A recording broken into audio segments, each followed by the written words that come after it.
look at lie number one from the world. Your body is decorative. It should be used to attract the attention of men and the envy of women. What matters most is how your body looks. Is that not the siren song of the world? The images that we are bombarded with, which we are bombarded, tell us you better be a size 0. What is that anyway? How can you be a size nothing? You know what nothing is?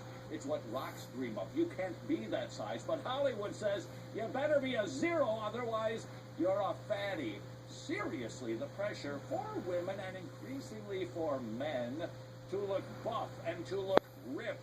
Why? Because it's for the world to see and to admire, for us to get attention.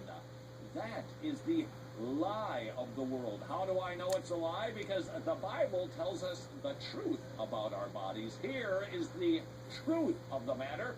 Your body is not decorative. It is useful. It should be used to accomplish the good works that God ordained for you to do.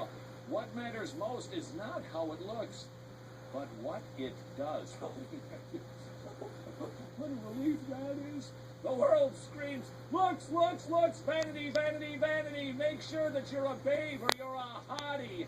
The Bible says that's not the point of the human body at all. You are put here by God to do something, and your body is for work, not for show. Now, does that mean that I should never be concerned about how my body looks? I didn't say that, but it's not the emphasis. It is not the point. Why should I care about my body? Why should I desire to eat right? Why should I desire, if I should have this desire at all, to have the right body fat content, or the right muscle mass, or to have my heartbeat at a certain level and my blood pressure at the right numbers? Why? Because this thing that God has given to us is fearfully, it is wonderfully made. It's an amazing unit that, while it's not going to last forever now, one day it will. We will be given an everlasting body. But in the meantime, this thing is supposed to be efficient for Him. So it's okay to go to the gym. You can work out, you can jog and make sure that your heart is healthy, but not so that you can be vain and showing it off for the admiration of people, but so that it can be fit for service for our God.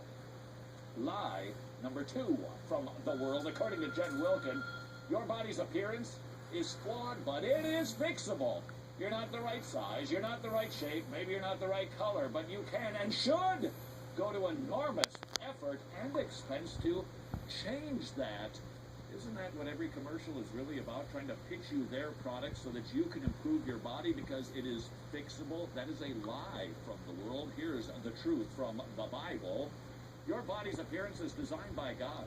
You are fearfully and wonderfully made as you are according to a plan. Because God is a God of infinite creativity. People come in many different sizes, shapes, and colors. The uniformity that Hollywood demands. What's in?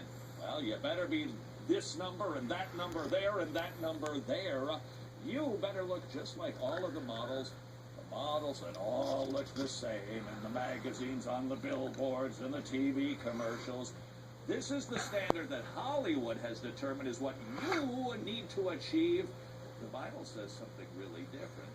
Instead of looking the same, God delights in us looking different. Why do we feel such pressure to conform? Why do we feel the need to make sure we look like that person that we see in a magazine? Why is that? Well, it's because we purchased the lie. We crumble to the peer pressure. We listen to Hollywood. They're like the cool kids in our country. And they say, look like this. And we say, okay. The Bible says, no. I knit you together in your mother's womb. And I like you like that. Why? Because God made you that way. And rather than feeling like you're not measuring up to the cool kids at the cool table in the lunchroom who are the quarterback and the cheerleaders, how's about we listen to God instead of the world? Here is lie number 3 from the world about your body. Your body is a source of power. It can and should be trained, toned, and preserved from all signs of age. Its level of attractiveness or strength can and should be leveraged to give you dominance over and independence from others. Does that sound like the agenda that God has given your body? Here's the truth of the situation. Your body has a set of limits. It succumbs to hunger, fatigue, exposure, injury, illness, and, well, age. Its fragility and fleeting vigor should point you towards submission to and dependence on a strong and eternal God. Is this like two polar opposites, or what? I'm going to have to go with two polar opposites. The world's message is completely different than God's message. May I ask you, how much fretting, how much stressing, how much worry, how much anxiety have you had worrying about the shape of your body because you are listening to the world and you're not listening to God? Here is a lie from the world number 4. Your body is yours. You're its owner. You can neglect it, obsess over it, indulge it, punish it, pamper it, or alter it as you wish. You are the captain of your own muscle mass. That's a lie. What does the Bible say? Here's the truth of the matter. Your body is not yours. You're its steward. You were bought with a price. All decisions about and behaviors toward your body must be run through a filter, and here it is. Does this glorify God in my body? That's how you know how to treat it. I'm here to serve Him, to shine the light on Him, not on me. Is this accomplishing that? Or am I trying to accomplish something for me? Here is lie from the world number 5. Transforming the outside will fix the inside. By making changes to your body, you can change the condition of your heart. You can have more self-confidence, better self-esteem if you look better, and greater happiness if you just get that outside part fixed up. The inside will all be better. Have you purchased that lie? Here's the truth of the situation.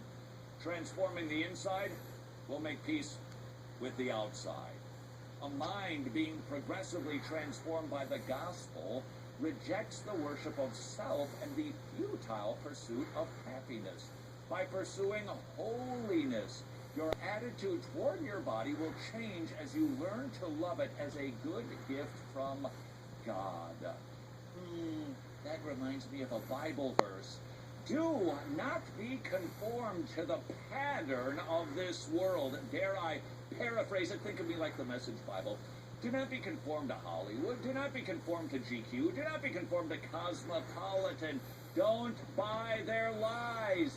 But be transformed by the renewing of your mind. Change your thinking from worldly to biblical on the inside, and what's going on the outside will not cause you anxiety, stress, fretting, and maybe even depression.